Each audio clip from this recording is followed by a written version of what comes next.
Hey guys, welcome to the second part of our message of when God is silent. We're looking at Jesus in Mark 14 in the Garden of Gethsemane, the day before he was about to die, the night before he was about to die actually.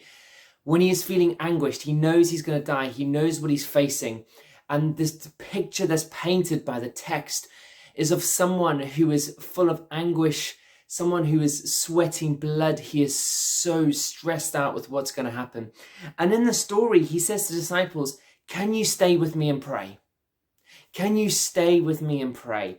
This is a Jesus who is strong. This is Jesus who is the guy who's led them for the past 3 years. This is Jesus, God's son, the one who knew what to do in situations, the one who calmed the storm, the one who brought the dead back to life, the one who cast out demons, the one who could feed 5,000 people with a couple of fish and a few loaves. This Jesus, he really needed people around him. He really needed his disciples around him. He really needed them to stay and pray. And this was Jesus, you've got to remember, who was used to being by himself. But in this very moment, the night before he was going to die, when he knew he was facing death, he really needed people around him. He really needed his disciples' support. And it's crazy because the disciples, the time that Jesus really needed them, they didn't come through for him. In fact, they let him down and they fell asleep. And I wonder if this falling asleep that they did was because they just didn't know what to do. They didn't know how to help Jesus. They knew he was stressed, but they didn't quite know what to do as a friend, what he actually needed them to do. And my hunch is them falling asleep was a little bit of a defense mechanism. A little bit of them saying, you know what, I don't kind of want to, we don't know what to do, so let's just fall asleep instead. And it got me thinking, the night before Jesus died, here in Gethsemane, he needed them. But how could they have been a better friend? How could they have done things differently for Jesus? And the first thing is I think they could have done is this.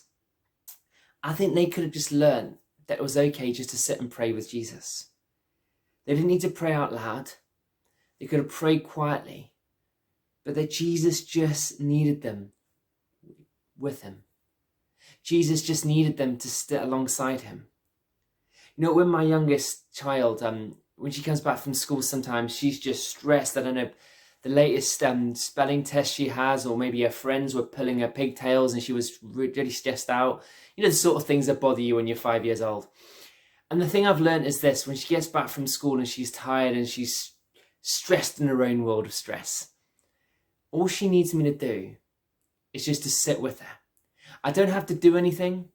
I just have to sit. And she just literally puts her head on my lap or on my shoulder, and I'm just with her. I don't have to tell her everything's going to be okay.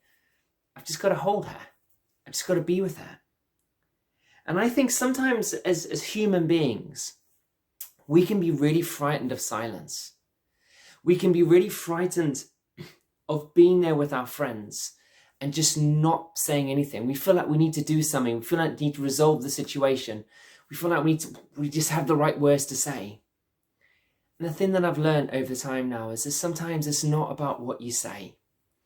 It's just about being present. And these disciples, they fell asleep. They sort of weren't there for Jesus when he needed them. When I think the thing that they got wrong is they just didn't realize that they just needed to be present. Because I wonder if you had that same situation. Or maybe you're trying to have the right words, just didn't know what to do, when your presence was enough. I think it would have made a huge difference to Jesus here if his disciples were present. And then a bit more is, for Jesus' situation, Peter decides to go and chop off the ear of one of the guys who comes to arrest Jesus. Now remember, Jesus just said, I need you to be with me, I need you to pray. He didn't say, I need you to do anything. Now Jesus was quite capable of saying to them, I need you to do this, I need you to do that. But he didn't say that. He just wanted them to be with them. And Peter was determined to defend Jesus. Peter was determined to do something. Peter was determined to act. Sound familiar to you? Maybe you did the same thing. When Peter didn't need to do all those things. Peter just needed to be there standing with Jesus. Yet he found it so tough. And I think the disciples really missed a chance here, especially Peter, of just being present with Jesus, of not having to do anything. The times when he was praying and heaven felt silent, the times when he was praying and he was going through anguish, the times when he was facing this massive thing, death. It's kind of huge. They didn't need to do anything. They just needed to be present. Jesus was crying out for them just to sit with him, but they just couldn't do it. And I'm on this journey myself of like trying to be a better friend, trying to be a better pastor. And the thing that I've learned is this, is sometimes I don't need to fix. I don't need to have the right words. I just need to be present. I just need to remind people that I'm there, that I care, that they're not forgotten. You know, the disciples didn't fully know what Jesus was going through. They didn't quite expect the things that were going to happen.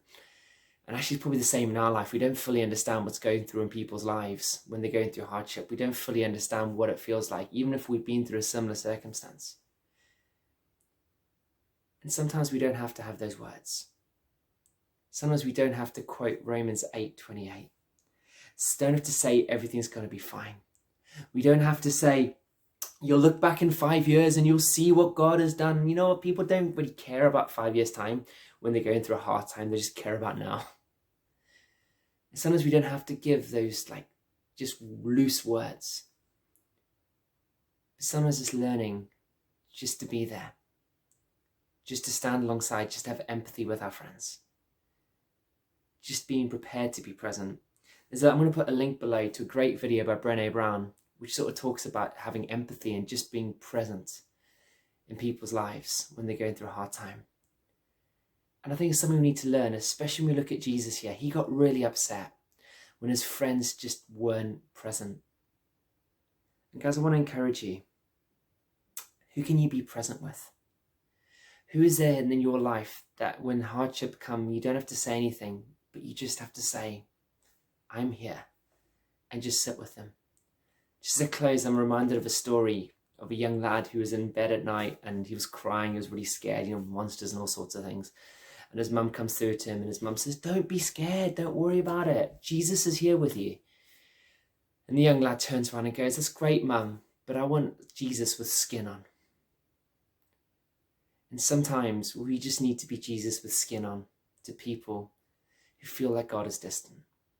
We need to be Jesus with skin on to people who are going through hard times. We don't have to have the words.